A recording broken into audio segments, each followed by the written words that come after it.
Su sustancia está hecha de evocación, recuerdo, rememoración y de lo que toma del porvenir. Porque es una parte fundamental de nuestra identidad. Somos nuestra memoria. El programa del INA que nos lleva de viva voz con los especialistas. Muy buenos días, esto es Radio INA. La Secretaría de Cultura y el Instituto Nacional de Antropología e Historia los invitan a acompañarnos en la emisión de la serie Somos Nuestra Memoria. Yo soy Salvador Rueda. Contamos con la presencia del arqueólogo Eduardo Matos Moctezuma, quien nos hablará de muchos temas, no solo del de Templo Mayor, sino básicamente de los casos especiales de las ciudades prehispánicas mesoamericanas, unas que tienen continuidad urbana y otras que apenas son la sombra de lo que llegaron a ser. Platicábamos antes de empezar este programa del discurso de salutación que le escribe José Emilio Pacheco al arqueólogo Matos Moctezuma en su ingreso al Colegio Nacional. Esto fue, si no estoy mal, Eduardo, hacia los principios de los 90, 93, 90 y... Exacto, 93. Ok. Sí. Y se publica en el 2016 para quien quiera leer este espléndido trabajo que se llama Tríptico del Pasado, discurso de ingreso de Eduardo Matos Moctezuma al Colegio Nacional, con un texto de salutación de José Emilio Pacheco y la respuesta de doña Beatriz de la Fuente. Pero decía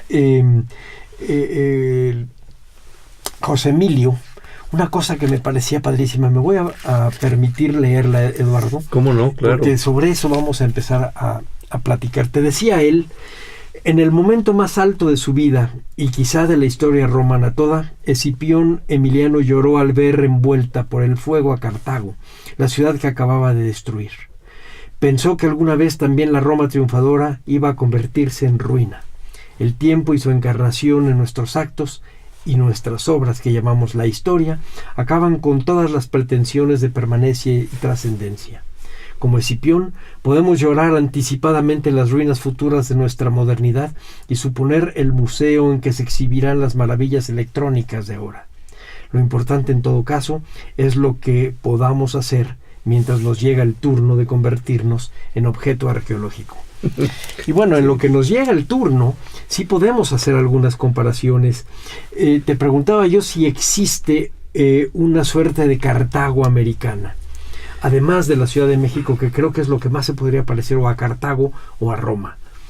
Sí, fíjate que cuando me estabas platicando poco antes de empezar el programa sobre esto que dijo José Emilio, cuando me comentabas de Cartago, yo estaba automáticamente pensando en Teotihuacán, o sea, por la duración de aquella ciudad, porque también es incendiada, en fin, algunos elementos más o menos similares. Pero ya atendiendo a tu pregunta, yo te podría decir que quizá hay dos ciudades mesoamericanas que van a tener una continuidad, digamos que como gran urbe, ¿no? ¿Y cuáles son? Tú me mencionabas una, Tenochtitlan. Tenochtitlan, la ciudad mexica, pues va a ser destruida, va a ser sus templos derribados, su gente sojuzgada, en fin, lo que ocurre en toda conquista, ¿no? Es decir, el sometimiento no solo económico, político, social, sino que además la utilización como mano de obra barata de quienes quedan así sojuzgados, ¿no? Acuérdate aquella frase, vae victis, ¿no? Ay de los vencidos, ¿no? Sí. Que también tiene que ver con la Roma imperial, por cierto. Bueno, entonces, pero la otra ciudad que se me vino ahorita, en este instante, es precisamente la otra ciudad mexica, o sea, Tlatelolco. Tlatelolco también va a ser el último lugar de la resistencia indígena en contra de la conquista, ¿verdad? Pero de igual manera pues va a estar sojuzgada, pero perdura como pueblo de indios, etcétera, hasta el momento actual, en que ya es absorbida, obviamente, al igual que otras antiguas ciudades prehispánicas, Azcapotzalco, Tacuba y demás, pues ya son absorbidas por la gran ciudad. Pero Tlatelolco igualmente va a ser ese reducto final de la resistencia, ¿no?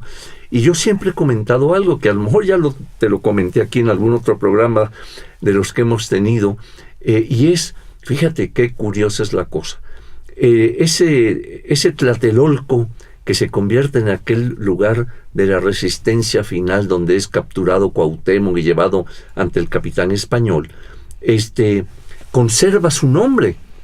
Tú hoy dices, voy a ir a Tlatelolco. Tenochtitlan no.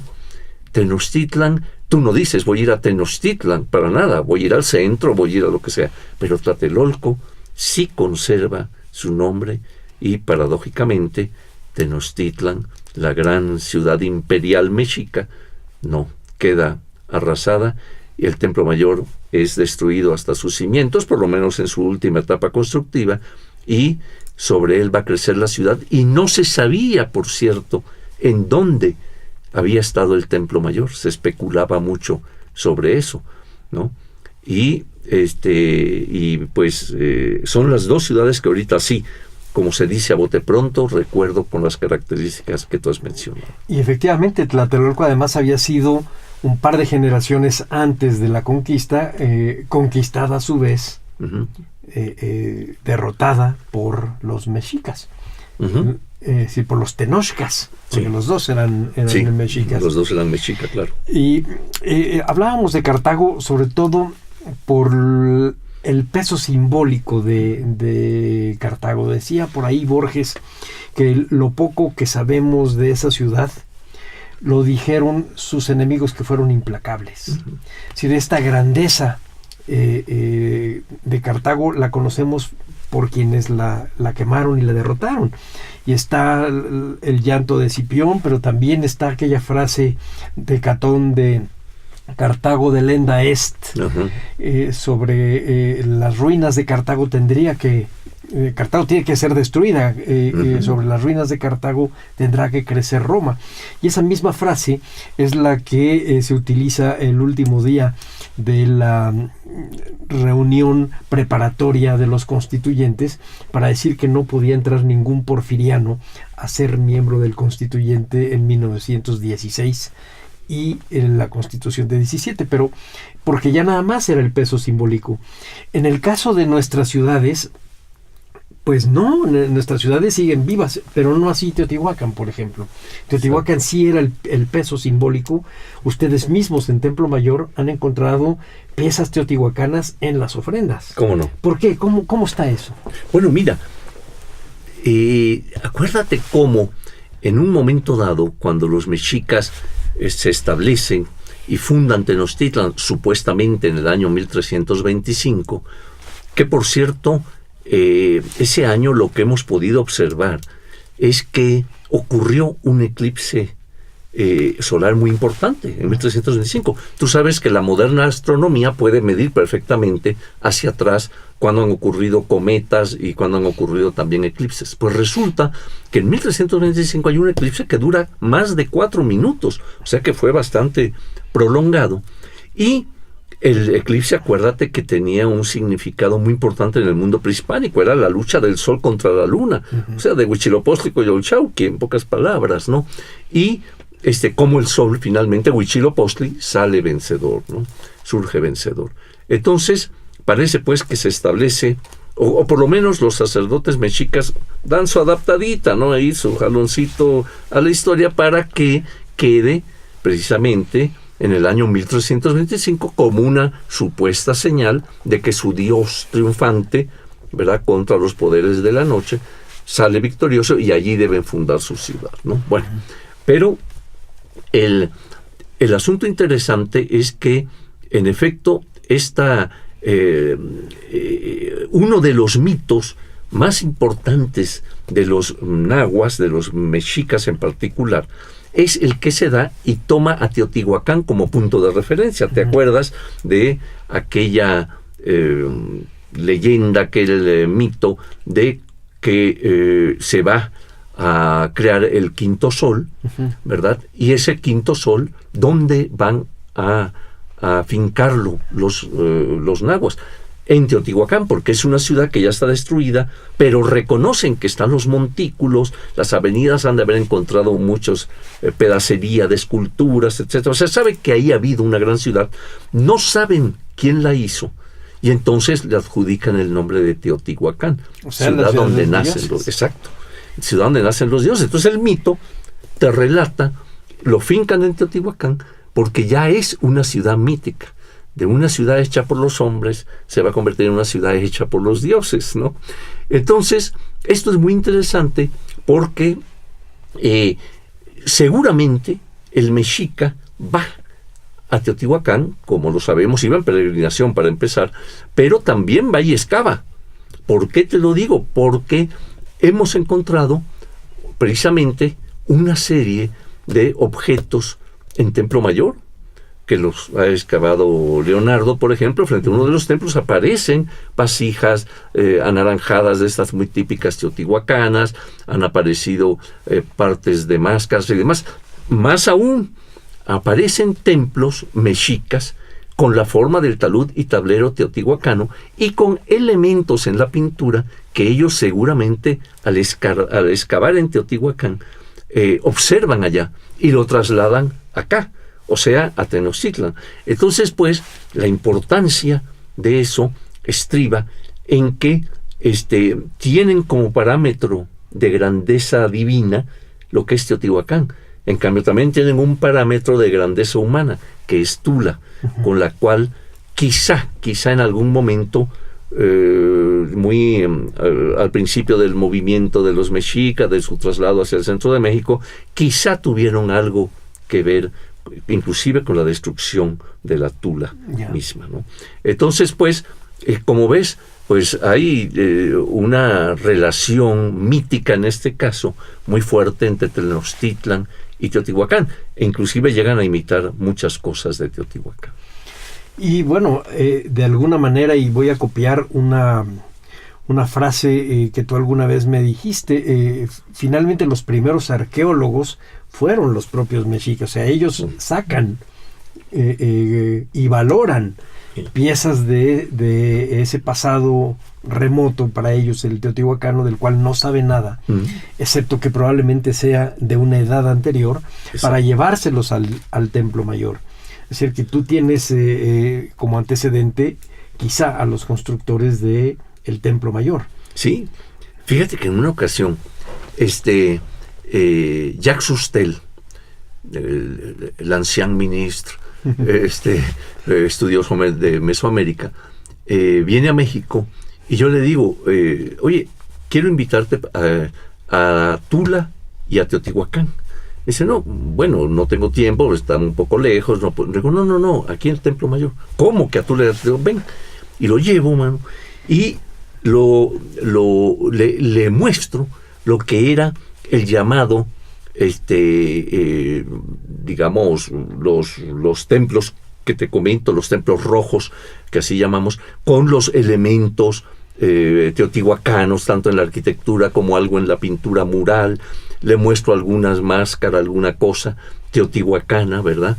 Y lo llevo también al recinto de los guerreros águila. Uh-huh. Y le digo, maestro, mira, estaban las banquetas policromadas con procesión de guerreros tal como se ven en Tula, ¿no? Uh-huh. O sea, entonces, claro, estaba fascinado.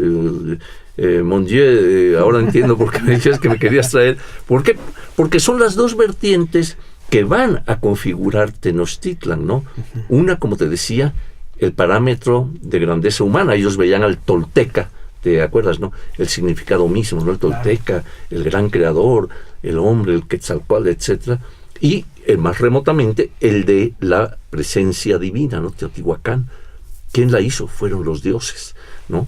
Entonces tienen estos dos parámetros. Yo escribo un poquito de eso en mi libro de Tenochtitlan, de la serie Ciudades, del Fondo de Cultura Económica y el Colegio de México, y manejo esos dos parámetros que esta gente tienen. Igual, volviendo a Roma, igual que Roma, tiene el parámetro también etrusco y griego, ¿no? En cierta forma, ¿no? Tienen esto, dioses más o menos similares, toda una serie de características escultóricas, aunque muy propias cada una, pero pero digamos, tienen esos parámetros Claro, que viven en el imaginario. Eneas pasa por Cartago cargando al papá que viene de Troya destruida, de la cual no queda nada, y pasa por Cartago y de ahí se va y funda Roma.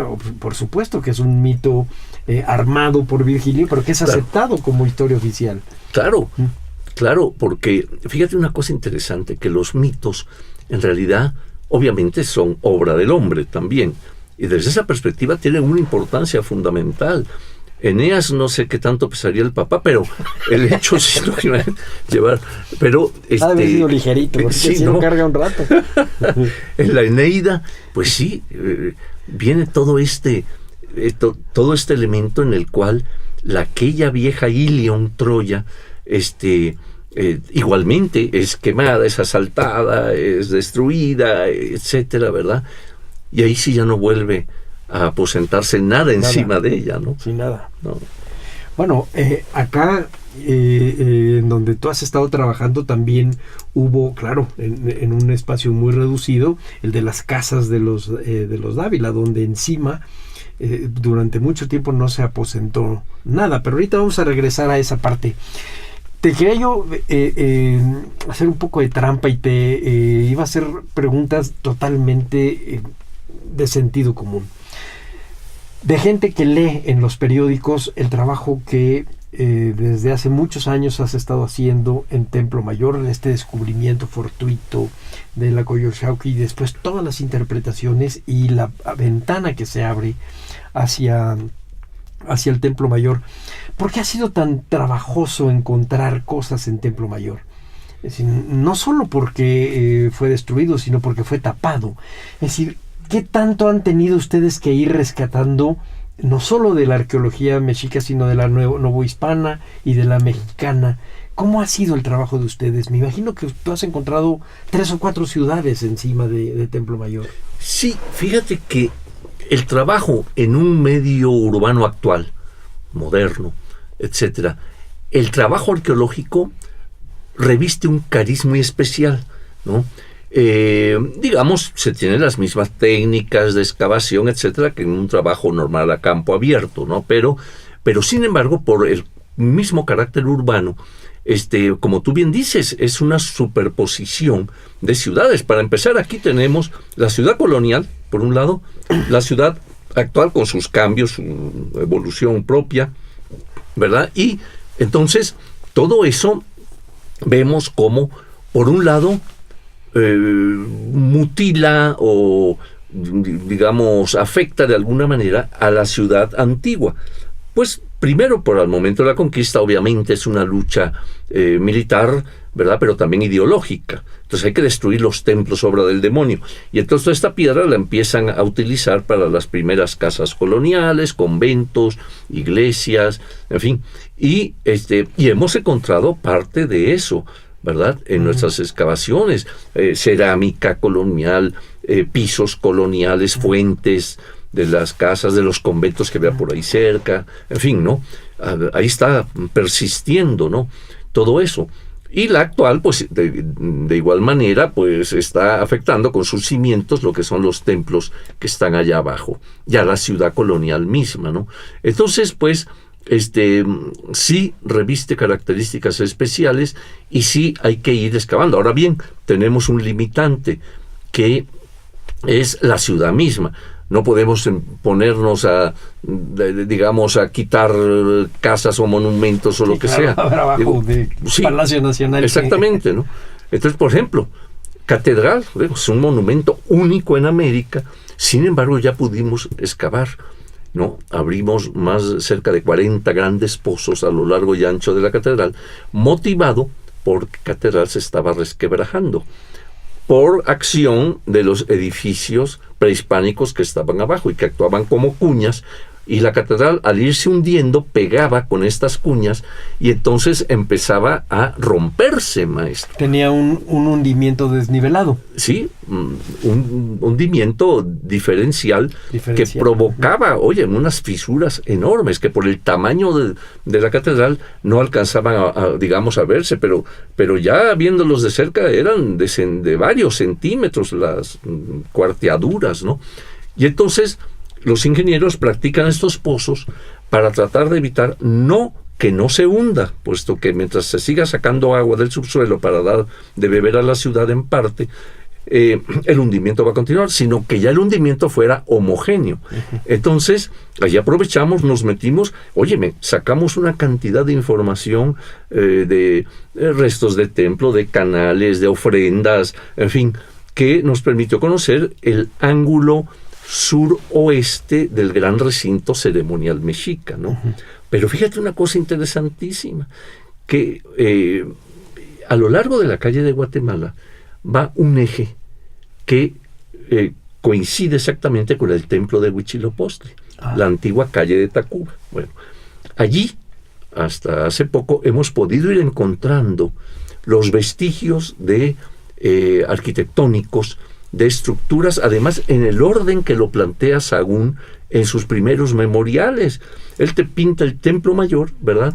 Frente a él hay un templito con un sacerdote encima, que ahora vemos que podría haber sido el Cuauchicalco, que ya lo encontramos, que ya está excavado y se va a poder visitar en breve. Frente, claro, todo viendo hacia el poniente, ¿no? Se va alejando del sobre templo. Tacuba.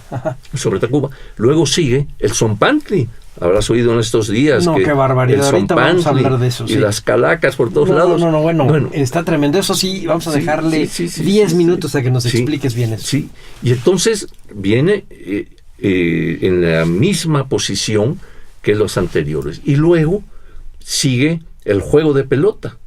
Entonces, todo este eje, ¿verdad? Vemos estas presencias que son muy significativas, porque son, y de eso voy a hablar, te estoy adelantando un poco, maestro querido, por tratarse de mí. Por tratarse de ti, ser un gran historiador y demás. Es que allá por octubre voy a dar mi cátedra de Harvard, que lleva mi nombre, la cátedra que instaura Harvard, y va a ser aquí en México, ¿no? Y entonces voy a hablar algo de esto que te estoy comentando ahora, ¿no? Entonces, siguiendo con esa posición, vemos cómo frente al Templo Mayor se van viendo edificios de gran importancia que culminan, diríamos, con el juego de pelota, que ya está casi al extremo del gran recinto ceremonial, ¿no? Pero toda esta línea con Huitzilopochtli, que era el dios de la guerra, de la muerte, del sol, el dios solar, ¿verdad? Tiene relación con la muerte, y la llamo en ese escrito que presentaré el eje de la muerte. Que es el que va de oriente a poniente. Exactamente, de oriente a poniente, ¿no? Y todo dentro del gran recinto, ¿no? Pero hay un eje de la vida que parte de Tlaloc también, ¿no? Y entonces ahí es donde también hemos ido encontrando elementos que tienen relación con Tlaloc. Acuérdate que ese lado estaba dedicado a Tlaloc, ¿no? Desde el agua, la lluvia, la fertilidad, en fin, todo esto. Y cómo también tiene esos elementos, ¿no? Entonces, pero en fin, ya juzgarás posteriormente cuando se presente todo esto. No, pero bueno, lo que es fascinante es que tenían ustedes, digamos, algunas referencias del siglo XVI, Sahagún, quizá algunas otras notas, pero no tenían realmente una idea de lo que fueron encontrando y de lo largo que ha sido este proyecto. Yo recuerdo en este mismo tríptico, por ahí platicabas tú de cómo nace la arqueología mexicana en un verano de 1790. Curiosamente, el 13 de agosto, que es el mismo día en que cae Tenochtitlan, cuando se encuentra la Coatlicue, y empiezas a platicar cómo empiezan ellos a redescubrir su pasado remoto y a darle además una valoración estética que no tenían. Entonces llevas 200 30 años, por decirlo de alguna manera, casi 230 años, de ir encontrando los vestigios que esperaban, pero también los que no esperaban. Claro, mira, tocas un punto que es muy importante, porque es esta colaboración, diríamos, entre lo que es arqueología y lo que es historia, ¿no? Es decir, toda esta documentación histórica que tú has mencionado, Sahagún, Durán, Mendieta, Olmos, en fin, sobre todo para el centro de México, ¿no? Y el dato arqueológico, empezando por ese hallazgo el 13 de agosto de 1790 en la Plaza Mayor, ¿verdad?, de la Coatlicue, y poco después de la Piedra del Sol, el calendario azteca llamado, y poco después aparece la Piedra de Tizoc. Todo esto es, como yo he dicho, pues es nuevamente el regreso, el retorno de los dioses, ¿no? Es decir, están empezando a salir, no están en su lugar original. Se ve que muchas de estas piezas fueron arrastradas ya al momento de la conquista, quizá por órdenes de Montúfar o de, en fin, los obispos y arzobispos y demás. Eran para ellos obras diabólicas, ¿verdad?, para tirarlas, porque están totalmente fuera de su contexto original, ¿no? Entonces, en efecto, toda esa riqueza documental, inclusive pictografías como las de Durán, ¿no?, donde tú ves el Templo Mayor varias veces representado, ¿no? La que te comentaba de los primeros memoriales de Sahagún y demás, pues son de una documentación que se complementa con el dato arqueológico. Pero otra cosa muy importante, que lo que vemos es que no hubo exageración, por lo menos en este caso, que en otros pudo haberlo habido. En este caso están muy apegados los frailes, los cronistas civiles también, en fin, a lo que están mencionando en relación a Tenochtitlan, ¿no? Datos como que nunca nos explicábamos por qué en una lámina del Códice Durán aparece el Templo Mayor y frente a él hay dos serpientes grandes que van como encontradas. Decíamos, sí, que ¿por qué será esto, no? De repente encontramos arqueológicamente las dos serpientes en la misma posición, ¿verdad?, que son las serpientes ondulantes de más de 6 metros de largo que están al frente del Templo Mayor. Entonces dices, caray, ¿no? Esto te hace pensar en esta cosa. Pero además muchos otros datos, no te comento uno solo, pero muchos otros datos en que vemos esa complementación. Ahora, ¿por qué fue que no exageraron? Creo yo. A ver, tú como historiador también, si estarías de acuerdo. Porque obviamente Cortés estaba enviando sus cartas de relación e iba describiendo, y acuérdate cómo manda hacer el plano de Tenochtitlan, que se publica en Nuremberg en 1524, el famoso plano de Cortés, ¿no? Sí, el de la Venecia mexicana. Exacto, ¿no? Entonces, Entonces, toda esta documentación que enviaban al rey, en un momento dado el rey podía ver, digamos, si estaba correcto o demás. Entonces se apegan mucho a lo que están observando, no lo exageran. Aunque en el caso de Sahagún, pues, son casi 60 años después. Lo mismo Durán. Quizá no exageran porque la función que ellos tenían era decirle al rey de qué tamaño era realmente lo que habían conquistado, de qué tamaño era su Cartago, porque eso los iba a hacer parecerse a Roma. No estaban llegando a una tierra yerma, estaban conquistando un imperio, y eso lo acrecentaba y le daba mucho más función ideológica a su proyecto cristiano. Y ahí sí es donde posiblemente pudieron haber exagerado cuando te decían, bueno, son fiestas donde sacrificaban 80,000, aunque después de lo que acaban de encontrar en el Zompantli, vemos que exageraron quizá en algunos ceros, pero no en el propósito. Y otra vez quiero dejarlo al final. Yo pienso que no exageraron, y es una opinión personal, porque entre más apegado estuviese el perfil de la ciudad que habían conquistado, más se parecían a Roma. Por eso quería yo empezar con el asunto de Cartago. Sí. Más se parecían a Roma. Y por eso la capital de la Nueva España no fue una provincia, al revés de Cartago, siempre se dejó como la joya de la corona, sobre todo a partir del barroco, pero ya en el siglo XVI, fuera del oro, en donde hacía el Perú mucho más importante, la Nueva España seguía siendo la joya del imperio. No, y el mismo nombre, Nueva España, ¿verdad? Bueno. O sea, era la España trasladada, sí. Exacto, ¿no? Acá, ¿no? Entonces, eso, tienes razón, eso es muy importante. Y en la medida en que tú no ennobleces, sino agrandas a tu enemigo, va a tener más mérito tu triunfo. Es decir, no, yo peleé contra un gran Goliat, ¿verdad? Por lo tanto, tengo más mérito que decir, bueno, no, estos eran unos infelices que no tenían nada y les gané. Pues no.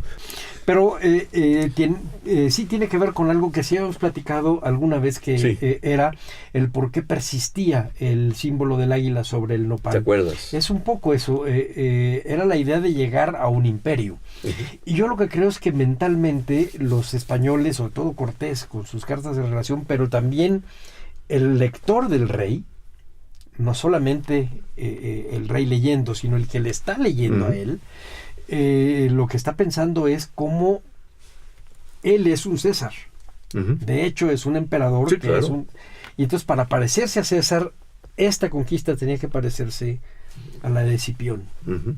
Claro. Y entonces Cortés exige al rey que se le premie como a Escipión, cosa que el rey no hace, pero bueno, la lucha se le hizo, ¿no? Yo creo que tiene que ver con eso, es un asunto simbólico.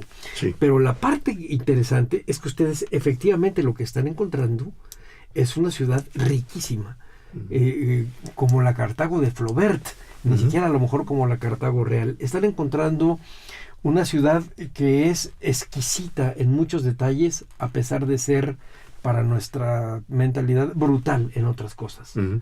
Uh-huh. Sí, no, tienes razón, ¿no? Y ese trasladar, ¿verdad? Estas imágenes es muy importante. Es más, creo que en algún escrito, y no sé en cuál ahorita, creo que alguno de estos panegeristas así de don Hernán menciona algo similar, de que él es como estos grandes conquistadores y demás, ¿no? No, seguramente. Voy a hacer un paréntesis para recordarle a nuestro auditorio que estamos platicando con el arqueólogo Eduardo Matos Moctezuma sobre las ciudades en el México antiguo y su relación simbólica con traducciones al México clásico, pero además con los descubrimientos que ellos han estado haciendo en los últimos 30 años. Te quería yo platicar, Eduardo, de la primera experiencia que tuve cuando leí que estabas, y te veía yo en la televisión, con una barba larga, uh-huh. Explicándonos lo que significaba Coyolxauhqui. Nunca me imaginé que en realidad ustedes estuvieran en el umbral realmente de encontrar una ciudad que es además quizá un ejemplo único en la historia, que en 100 años hubieran construido una cosa tan grande y tan monumental. Sí, fíjate que ese es un fenómeno interesante desde el punto de vista histórico, de cómo en un momento dado, durante 100 años, para redondear estos años, vemos cómo están sujetos a Azcapotzalco, están digamos sumidos con una imposición, una carga tremenda, y de repente viene la liberación, se unen con Tacubaya y con Texcoco, logran derrotar al Tepaneca, y entonces empieza esto que tú comentabas, es decir, 100 años. En tan solo 100 años logran no solo eso, no solo engrandecen su ciudad, y mira que tuvieron problemas, en Tenochtitlan había inundaciones, que tenía que volver a hacer los edificios, había terremotos que también han sido registrados por el dato histórico, en fin, ¿no? Y pese a eso, sin embargo, Tenochtitlan fue cada vez alcanzando mayores dimensiones, se iba extendiendo, dominando además ese lago, que no era cosa fácil, en fin, y hasta que finalmente pues era la temida Tenochtitlan. Yo pienso que en regiones conquistadas o por conquistar por el mexica, tan solo oír el nombre de Tenochtitlan ya los ponía a temblar, ¿verdad? Entonces, todo ese enorme imperio, como siempre ocurre, en un momento dado, pues también va a dejar de ser, ¿no? Pero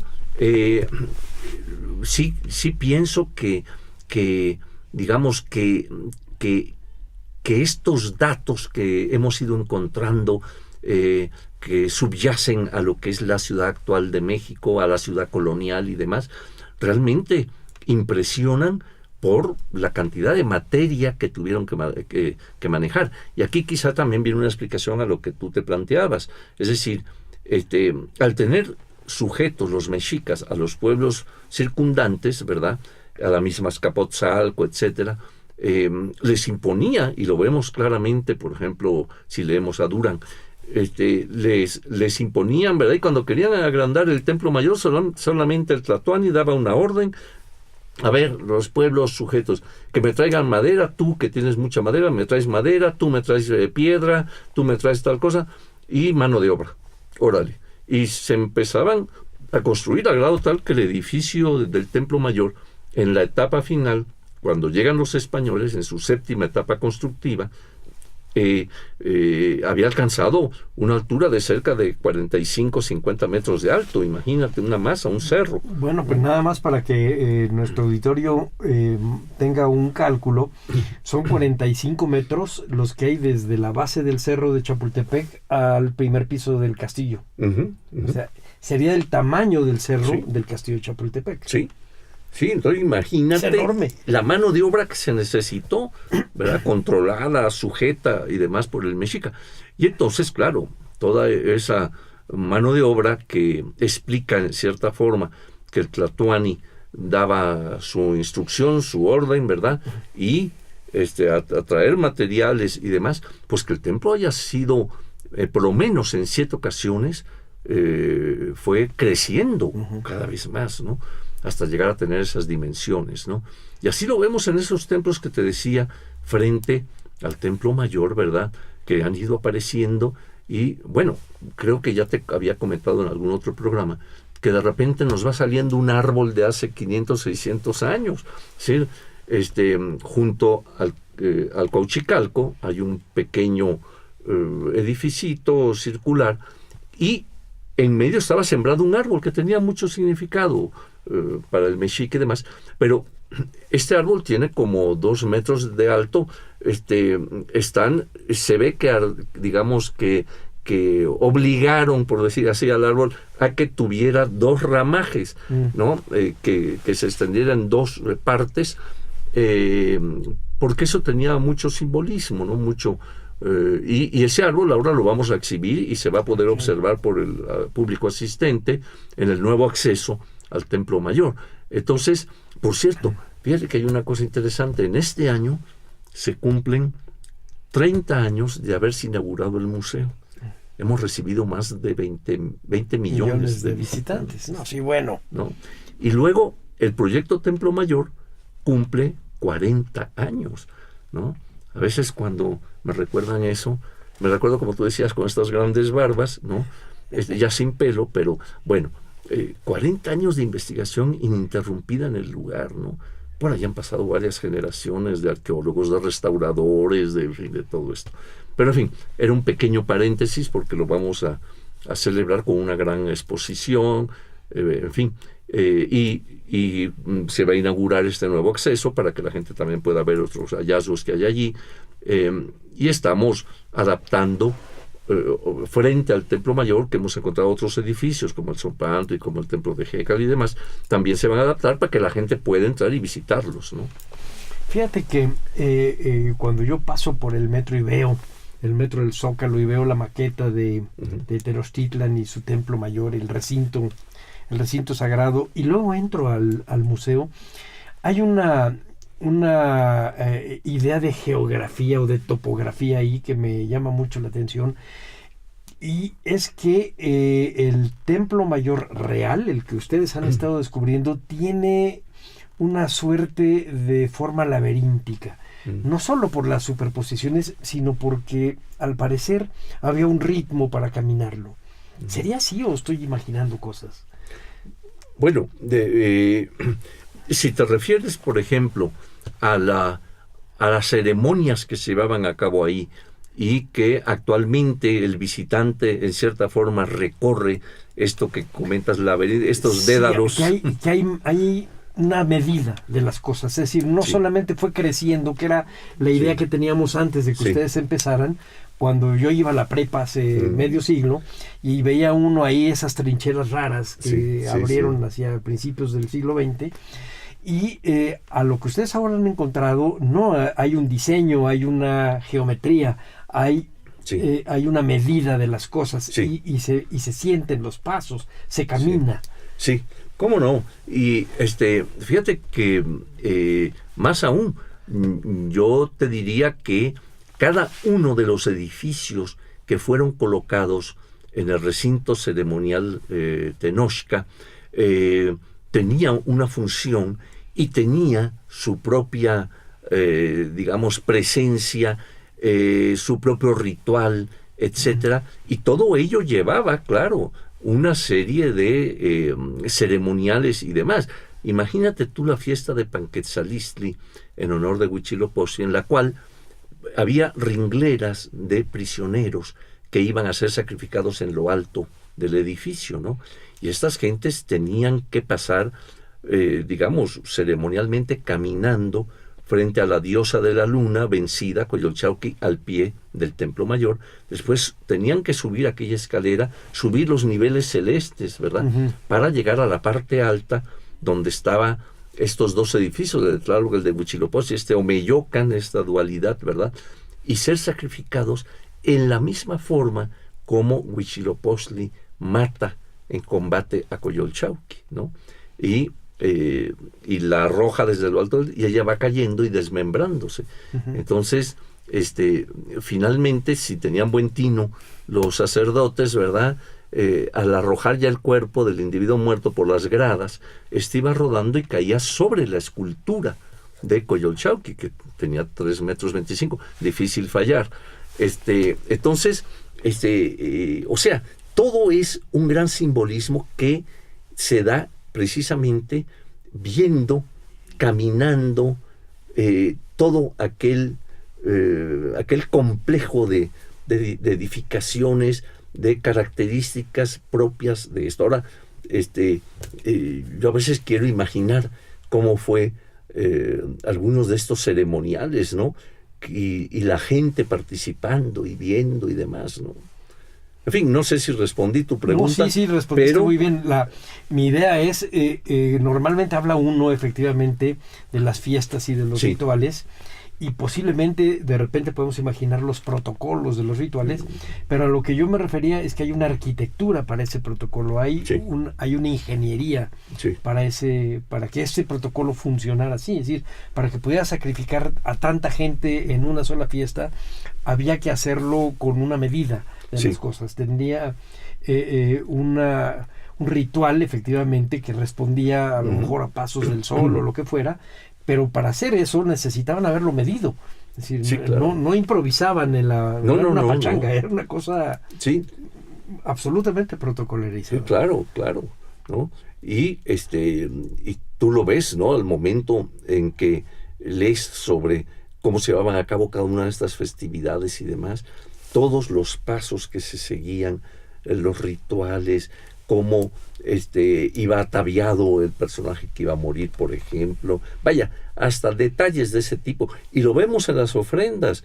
Las ofrendas no están colocadas al azar con los objetos, sino que guardan un lenguaje en su ubicación vertical y horizontal. Y ahí es a donde está el laberinto.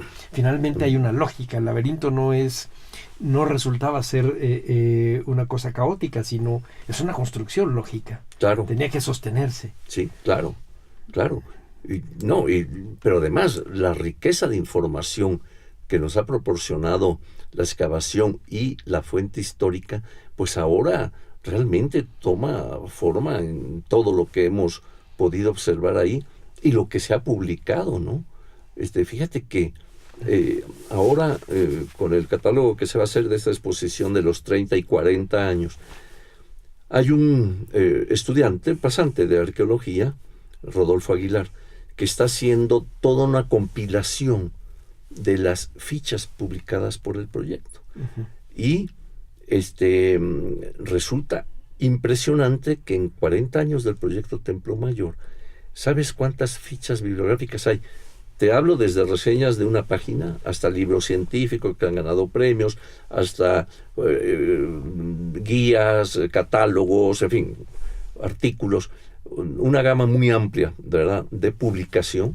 Hay más de 1.100 fichas bibliográficas, no solo de miembros del proyecto Templo Mayor, muchas de ellas sí, y te digo, muchos de mis colaboradores hayan ganado premios con sus escritos, pero sino también de estudiosos de fuera que en base a lo encontrado por Templo Mayor han escrito y entonces se ha reunido, son más, pero además los 40 años yo siempre presumo mucho, ¿verdad? O vanidad, no importa. En el sentido de que es en la historia de la arqueología es el único proyecto, casi lo podría afirmar al conocer algo sobre ese tema de la historia de la arqueología, primero, que ha durado tanto tiempo, ¿no? Y dos, que ha dado esa cantidad de publicaciones. Bueno, además tú has estado encabezando proyectos muy importantes desde hace mucho tiempo. Yo me acuerdo cuando yo entré a Lina, estabas trabajando lo de Cholula, habías trabajado, estabas trabajando lo de Teotihuacán. Es decir, en fin, te han tocado los proyectos más importantes, Tlatelolco, proyectos muy importantes, así que sí sabes perfectamente el peso de Templo Mayor. Estábamos hablando de Coyolxauhqui. Sí.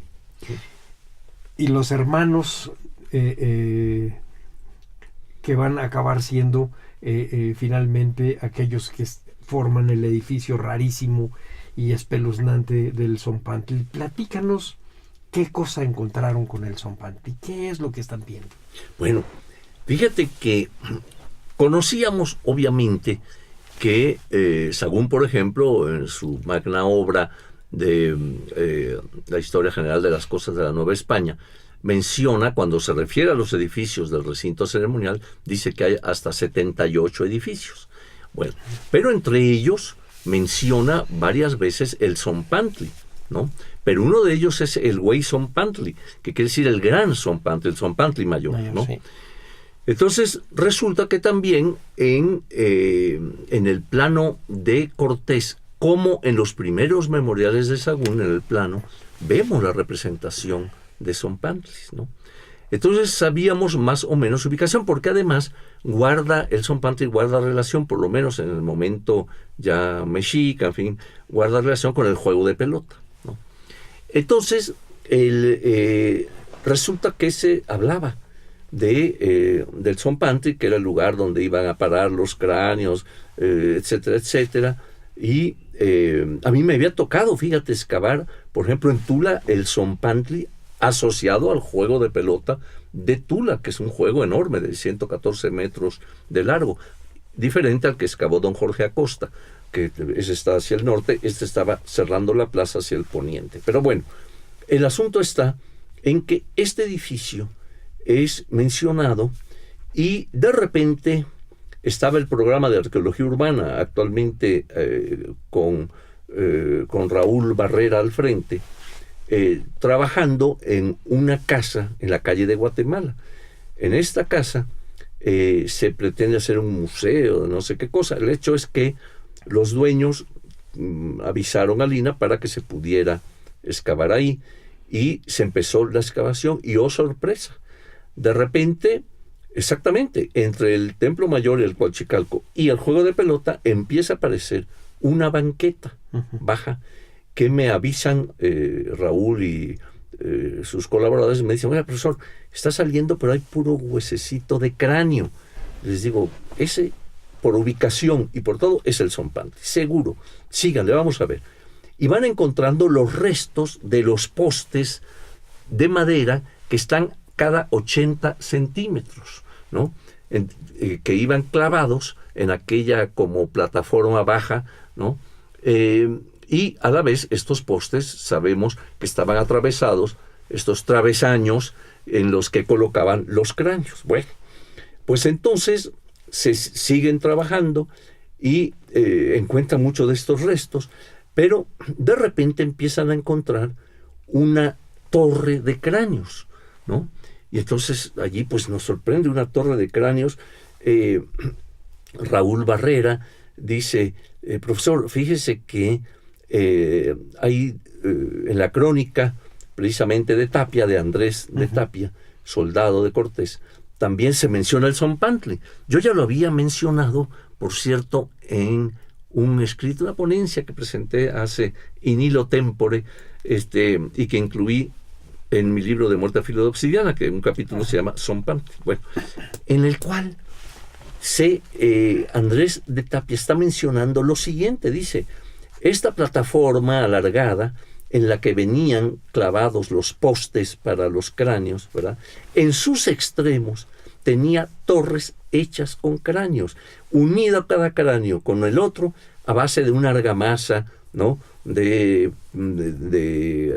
cal, etcétera, etcétera. De repente Raúl observa eso y dice: mire, profesor, esto es lo que dice Tapia. A ver, vamos a ver, ¿no? Y en efecto, oye, han salido más de 450 cráneos. Muchos, bueno, una parte de ellos están siendo analizados. Por lo general todos muestran los agujeros en los parietales y en los temporales, que era por donde se les atravesaba en el Zompantli. Pero se ve que una vez estando ahí, se quitaban para que otros ocuparan el lugar, ¿no? Y se les ponía y se armaba esta torre con argamasa. Entonces, haz de cuenta que es una dona, ¿no? Entonces, los cráneos, en esta forma circular, están colocados al exterior, ¿verdad? Obviamente viendo al exterior, pero los de adentro ven también hacia el interior. No sé si me explico, pero el hecho es que ya se podrá observar. Entonces, es impresionante cuando ves esto, porque además ahora estamos analizando y sabemos que en algunas ceremonias, que saliste en la fiesta de Huitzilopochtli, a veces se sacrificaba en el juego de pelota, ¿verdad? Obviamente los cráneos iban a parar al Zompantli, etc. Entonces, lo que se está analizando ahora por los antropólogos físicos es la posible identificación de cráneos por varias razones: por deformación craneal, por el tipo de mutilación dentaria, en fin, por características propias de los cráneos. Se está tratando también de ver si eran extranjeros, es decir, sí, de otros lugares. Exacto, ¿no? Que eran traídos y pues sacrificados aquí en las determinadas fiestas, ¿no? Entonces, eso es lo que estamos viendo ahora, que posiblemente este Zompantli, ¿verdad?, con ya identificado, ya viendo las huellas de los postes, viendo ya la presencia de los cráneos y la ubicación donde está colocado, corresponde evidentemente al Güey Zompantli, al Zompantli mayor, ¿no? O sea que hasta ahí vamos en este momento, ¿no? Fíjate que Laura Fillol encontró en una pintura que exhibimos en el Castillo de Chapultepec, de Adrián Unzueta, de 1896, similitud entre esto que ustedes están encontrando y la torre de cráneos, sí, de esta pintura, sí, sí, que es de la escena final, digamos, de La Noche Triste. Están sacrificando a los españoles, sí, y por supuesto el resto de la torre de cráneos es no solo de españoles, pero la forma, yo no sé si Unzueta había leído a Tapia, pero me decía Laura Fillol que era impresionante la, sí, manera como se parecía esto que se había encontrado últimamente con esta pintura de hace siglo y sí, décadas. No, exactamente, yo lo recuerdo porque hace poco en San Miguel Allende tuvimos varias ponencias, entre ellas hablé yo dando una imagen del Templo Mayor, de lo que era, luego habló Raúl Barrera sobre los hallazgos, y Lorena Vázquez, ya en particular, habló sobre el Zompantli y mostró ahí precisamente la obra de Unzueta, o sea, que se ve perfectamente, y sí, es muy similar a, como dice también Laura Fillol, sí, impresionante, porque está la torre que Tapia 500 años antes dice que está colocada en los extremos del Zompantli, y efectivamente está en uno de los extremos, en el extremo norte. Y luego veía yo por ahí un artículo en donde te citaban, pero si no estoy mal era de Leonardo López Luján, sobre un lobo que habían sacrificado y que estaba más bien de lado hacia el Zócalo, hacia esos lugares. Bueno, acaba uno pensando que de veras los mexicas ofrecían, por decirlo cortésmente, todo lo que se moviera. O sea, realmente tenían una idea de la muerte obsesiva. Sí, bueno, mi abuelito Moctezuma se las manejaba para estas cosas. Pero el asunto es que todo estaba dentro de un ritual, dentro de una concepción del universo, ¿no? Dentro de una cosmovisión, como lo llaman algunos, ¿verdad? En la cual todo este universo tenía que mantenerse en equilibrio, etcétera. Y una de las maneras era el poder sacrificar. Fíjate que precisamente los trabajos que está haciendo Leonardo allí en Templo Mayor han llevado a muchos de sus colaboradores a plantear algo muy interesante. ¿Te acuerdas del llamado zoológico de Moctezuma, que Bernal Díaz del Castillo lo visita Cortés, y están viendo y dicen que ven unos vivoresnos y los lobos y cómo aúllan, etcétera, toda esta cosa, ¿no? Y árboles, o sea, también tenían flora. Bueno, entonces resulta que al empezar a salir desde que empieza el proyecto, esa gran cantidad, ese bestiario impresionante, ¿no? Cocodrilos, tortugas, serpientes, aves, en fin, águilas, jaguares. De repente, ya estos trabajos más recientes detectan que algunos de estos animales están cuidados por mano humana. Uh-huh. Es decir, que estaba en el llamado zoológico, el cual por lo visto no era nada más de esparcimiento de Moctezuma y de sus antecesores, sino que también era el gran reservorio de animales para ofrendar en el Templo Mayor. O para las plumas, como Laura Fillol y Mario Elvido Moreno han encontrado para la plumaria del Chimali. Muy probablemente lo tomaban de animales vivos, es decir, sí, no los mataban para eso, o sí, no todos, sí, sino que había ciertas especies a donde tomaban las plumas para su adorno. Así era. Otros venían por tributo, vemos también, ellas mismas lo detectan, ¿verdad? Sí. Que muchos eran traídos pájaros, en fin, para la plumaria, ¿no? Pero mucho se aprovechaba de ahí precisamente, como tú comentas. Entonces, es impresionante lo que se ha ido encontrando. Y además lo que dices tú del equilibrio del universo, el primer libro que leí tuyo, cuando yo era estudiante y recién entré al INA, es que sacó CEP 70, que es La muerte al filo de obsidiana. Sí. Y resulta absolutamente coherente, no se está forzando la idea de la muerte de filo de obsidiana con lo que estás encontrando, sino que lo está ratificando. Sí. Bueno, eso déjame decirte que es una suerte. Yo he estudiado a los zapatistas muchas veces y mucho de lo que yo dije al principio, lo que después encontré en documentos y en entrevistas no tenía que ver con lo que yo me imaginaba. En cambio, acá sí hay una gran coherencia entre lo que tú dices y lo que has estado encontrando. Sí. Es una suerte. Fíjate que, no andes leyendo esas cosas. No, sí. Bueno, ese librito ya lleva, déjame presumir, ya lleva 13 ediciones en el Fondo de Cultura. Y yo estoy hablando que lo leí hace como 45 años. Sí, no, yo no nacía, pero sí, 45 años. Pero fíjate una cosa, que el avance de la investigación sobre el tema de la muerte, en base a los escritos de Jimena Chávez, que gana un premio en el Templo Mayor porque hace una tesis sobre el ritual mortuorio, etcétera, de Alfredo López Austin, que amplía en mucho toda la cuestión en cuerpo humano, ideología y demás, sí, me llevan a escribir otro libro más, o sea, incorporando lo que ellos están aportando, ¿no? Entonces escribo el de la muerte entre los mexicas, que ese creo que no te lo he regalado, pero lo recibirás. Entonces, allí pues ya incorporo mucha información que otros colegas han ido aportando, magnífica, ¿verdad?, sobre el tema de la muerte, donde vemos precisamente esa muerte que es tan necesaria para el mantenimiento del andar del universo, ¿verdad? Y lo que esto significa, porque si no, todo entraría en un estatismo tal que todo se destruiría. Y regresando, pues ya que vamos a terminar el programa para cerrarlo, regresamos a la idea otra vez de Cartago. La idea que tenían los romanos de Cartago es que era gente absolutamente ritualizada y dedicada a los sacrificios humanos. O sea, lo que querían de destruirla era porque era demasiado brutal para su manera de pensar. Y entonces todo lo demás se tuvo que ir descubriendo. Esa ciudad murió. Y tú lo que estás encontrando es de una ciudad que se llama casi igual que la de ahora, pero que murió hace 500 años. Sí.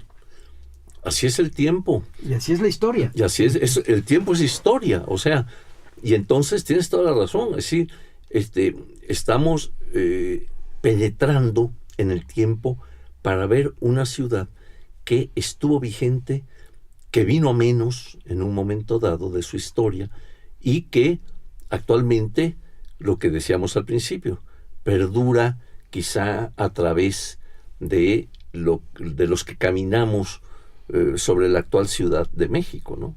Entonces, pero ahí está. Pero que gracias al trabajo de ustedes la podemos conocer, porque la Ciudad de México ha muerto probablemente 3 o 4 veces, desde la conquista, inundaciones, terremotos, las destrucciones que hicieron los ilustrados del México barroco, el gran paréntesis de los primeros 50 años de vida independiente, la modernización porfiriana, luego la modernización posrevolucionaria hasta llegar a la macrourbe de ahora. En realidad estamos viviendo ciudades encimadas. Sí. Y tú estás llegando a la parte más honda de esa ciudad, para usar una metáfora de Thomas Mann. Estás yendo a lo más profundo del pozo oscuro de la historia. Danos algunos libros que pudiéramos encontrar fácilmente para leer sobre lo que es este fenómeno de esta ciudad antigua y de las otras ciudades mesoamericanas. Ya nos hablabas tú de ciudades mesoamericanas. Danos a los que te oímos y a los que te seguimos leyendo algunos títulos. Bueno, yo recomendaría, mira, el Colegio Nacional acostumbra a publicar las obras de sus miembros. Por cierto, cuando José Emilio dijo esas palabras tan bellas, me dijeron: profesor, vaya preparando sus obras completas. Digo, oiga, no, las completas no, porque hay muchas que yo no quisiera haber escrito nunca. Me dijeron, bueno, entonces las obras selectas. Digo, peor, porque si digo que esas son las selectas, van a decir, ¿cómo estarían las otras? Entonces déjelo en obras. No, bueno, ellos han publicado mucho del Templo Mayor, en fin, hay varios volúmenes dedicados a eso, y en fin. Pero también, para que sea muy fácil conseguir, el Fondo de Cultura ha publicado, por ejemplo, lo que fue la tesis doctoral de Leonardo López Luján sobre el recinto de los Guerreros Águila. Y vienen 2 tomos, ¿no? Un trabajo muy detallado, como él acostumbra, ¿no? Entonces, es del Fondo de Cultura Económica.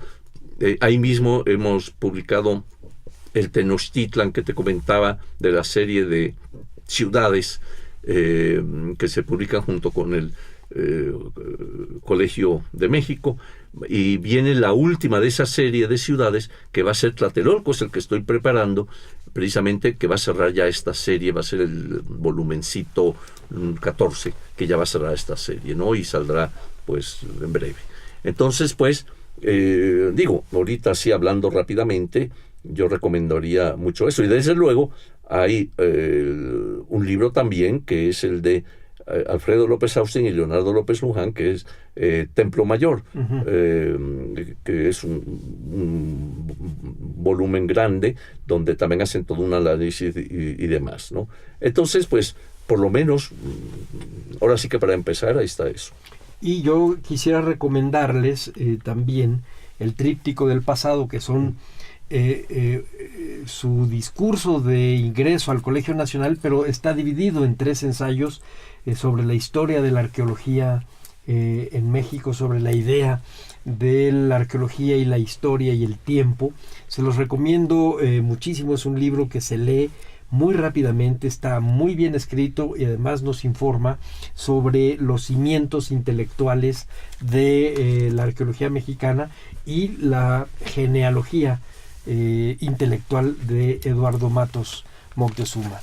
Con esto damos por terminado este programa.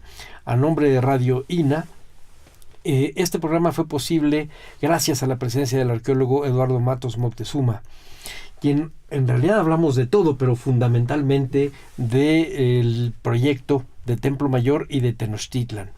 Gracias a nuestros escuchas por su atención. Les sugerimos consultar más de nuestra producción a través de www.radio.ina.gov.mx. En la realización, la Dirección de Medios de Comunicación a través de la Subdirección de Radio INA con Gabriela Marentes al frente. En la producción, controles técnicos y edición, Eva Nivaldo Morales. Soy Salvador Rueda. Hasta la próxima.